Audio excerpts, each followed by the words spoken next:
Good morning. Today I'm going to show you how to create a Google Meet. The best way is for you to open a new tab. Once you open a new tab, you will find the Google App Grid on the right top corner of your screen. Go ahead and click that. You may have to scroll down to see a Google Meet. Click on Google Meet and that will take you to the Google Meet creation page. You can also go to meet.google.com and get there that way too. So once you get to the Google Meet page, you want to click on New Meeting. Last week when I went around and showed everyone how to do it live, I showed you how to create a meeting for later. Today I'm going to show you how to schedule a meeting in Google Calendar. It's just another way to do it, and this is also a good way to do it. So I'm going to click Schedule a Meeting.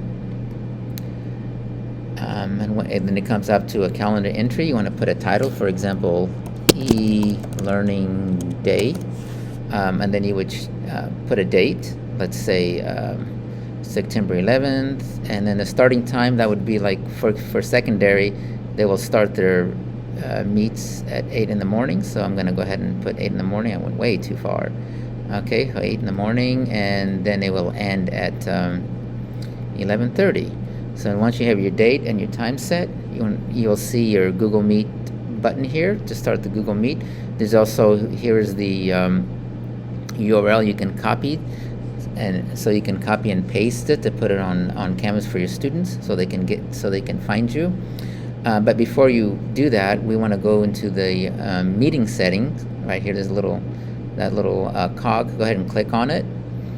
And these are the two critical settings that we need to set. Number one is you do want to make sure that you turn off that the students can share their screens, because you don't want to be in the middle of a presentation or your instruction and a student shares their screen, because once they share their screen, they'll take over, and you don't want that to happen. So make sure you turn that off, turn that feature off, and also turn on the host must join before anyone else, so that you don't want kids to be in your meeting before you get there. So make sure you turn that on so that you're there first, and then you can welcome the kids as they come in. And once you do that, you want to hit save, and now you've got your meeting set.